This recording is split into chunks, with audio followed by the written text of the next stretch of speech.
এই যে মেশিনটা দেখতে পাচ্ছেন, এই মেশিনটা ফুল ডেড হয়ে রয়েছে। মেশিনটা দেখুন, এই যে এখানে ইন্ডিকেটার জ্বলছে, তবু কিন্তু মেশিনে কোনো রকম লাইন নেই।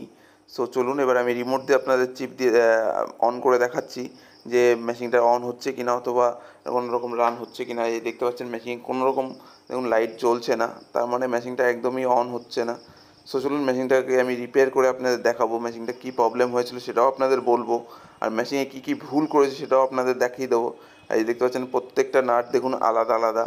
এটা কোন টেকনিশিয়ান দিয়ে কাজ করেছে জানি না। এই যে দেখুন পুরো পিসিবি লাইন, এক তারের লাইন দেখুন, একটা সরু তার দিয়ে একটা লাইন করে রেখে দিয়েছে।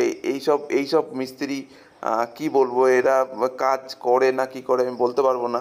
দেখুন কীরকম একটা কানেক্টার যেগুলো রয়েছে সেই কানেক্টার দিয়ে না জয়েন্ট করে ডাইরেক্ট জয়েন্ট করে দিয়েছে। এখানে একটা এই নাটটা হলো আপনার থ্রেড কেটে গেছে, যার জন্য এরকম শর্ট করে লাইন চালিয়েছে।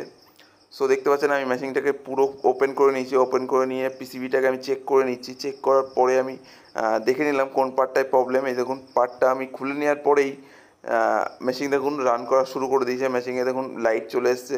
দেখুন ব্লোয়ারটাও একদম চিল ঠান্ডা হাওয়া ফেলছে। আর দেখুন কুলিং কয়েল একদম ফার্স্ট ক্লাস ঠান্ডা হচ্ছে।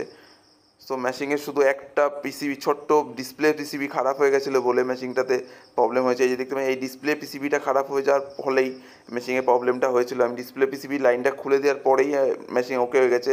এই দেখতে পাচ্ছেন আমি লাইনটা একদম রিলাইনিং করে দিয়েছি। আর এই দেখতে পাচ্ছেন এই নাটটা হলো থ্রেড কেটে গেছিলো, আমি নতুন নাট দিয়ে মেশিনটাকে সুন্দর মতো লাইনিং করে দিয়েছি, যাতে দেখতেও ভালো লাগে, প্লাস কোনো রকম ফ্ল্যাকচুয়েট অথবা শর্ট সার্কিটের ভয় না থাকে। আর এই দেখতে পাচ্ছেন আমি চাইলেই কিন্তু এখানে পিসিবিটাকে নিয়ে দুদিন ঘুরিয়ে কাস্টমারকে বলতে পারতাম আপনার পিসিবি খারাপ হয়ে গেছে, বাট আমি ওরকমভাবে কাজ করি না। আপনারা চাইলেন আমাকে দিয়ে কাজ করাতে পারেন, যেটা একদম ন্যায্য, আমি ন্যায্যভাবেই কাজ করি।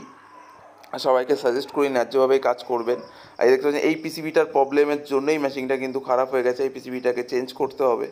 আর এই যে দেখতে পাচ্ছেন মেশিন এখন দেখুন রিমোট দিয়ে কাজ চলছে। আপনারা যখনই কাজ করাবেন একটা ভালো কোনো টেকনিশিয়ান দিয়েই কাজ করাবেন, যাতে মেশিনটার কোনো ক্ষয়ক্ষতি বা মেশিনটা ঠিকঠাকভাবে সেই টেকনিশিয়ান যেন কাজটা করতে পারে।